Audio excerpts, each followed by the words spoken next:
பிறந்து வளர்ந்து பாம்பேங்கும்போது ஸ்கூல் டைம்லலாம் ராஜேஷ் கண்ணா, காலேஜ்க்கு வரும்போது அமிதாப் பச்சனோட டைம் வந்தது. ஆக்சுவலாக ராஜேஷ் கண்ணா வந்து பீக்கில் இருக்கும்போது அமிதாப் பச்சன் வந்து 5-6 படம் வந்தது. இது படம் ஓடல அவருக்கு.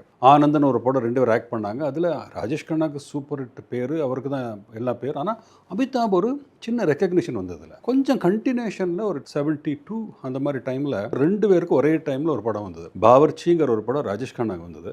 ஜஞ்சீர்னு ஒரு படம் அமிதாபுக்கு வந்தது. நாங்கள் செம்பூரில் எல்லா ராஜேஷ் கண்ணா ஃபேன்ஸ் எல்லாரும் இங்கே போனோம் படம் பார்க்க. ராஜேஷ் கண்ணாவோட யாருக்கு டிக்கெட் கிடைக்கல அவங்க அமிதாப் பச்சன் படம் பார்க்க போனோம். ராஜேஷ் கண்ணா படம் எங்களுக்கு பிடிக்கவே இல்லை. எல்லாரும் அன்றைக்கி ரிட்டர்ன், இவங்க அமிதாப் பச்சன் படம் பார்த்து ரிட்டர்ன். ஸோ எங்களோட அப்போது எல்லா ஃப்ரெண்ட்ஸுக்கும் ஒரே டாபிக் தான், சினிமா, கிரிக்கெட். ஸோ எல்லாரும் அங்கே இருக்கிற ஒரு 2 பெஞ்ச் இருக்கும், அங்கே உட்காந்து பில்டிங் வாசலில் பேசிகிட்டு இருக்கோம்.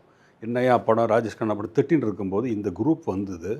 சார் என்ன படையா அந்த அமிதாப் பச்சன் என்ன பர்ஃபார்ம் பண்ணியிருக்காருயா, என்ன டைலாக் டெலிவரி, என்னடா சொல்கிறாரு எல்லாரும், இந்த இப்படி அவனை பற்றி இப்படி பேசுகிறேன். நிஜமா நீ ஆல்சோ சி சொன்ன believe me within ½ an hour அடுத்த ஷோக்கு அங்கே டைம் இருக்குது சொன்னால் டிக்கெட் கிடச்சிட்டு இருந்தோம். போயிட்டாங்க எல்லாம், நாங்களும் போனோம். போய் பார்த்தா அமிதாப் பச்சனோட பர்ஃபார்மன்ஸ், அந்த ஸ்க்ரீன் பிளே, சலீம் ஜாவேதோட அந்த டயலாக், அந்த படம் வந்து ரியலி அவுட்ஸ்டாண்டிங்காக இருந்தது. அன்றைக்கி டேர்ன் ஆச்சு ராஜேஷ் கண்ணா டு அமிதாப் பச்சன். ஸோ எல்லோரும் ராஜேஷ் கண்ணாலேருந்து அமிதாப் பச்சனுக்கு போன உடனே அமிதாப் பச்சனோட படங்கள், அவருக்கும் அந்த படம் சூப்பர் ஹிட்டு.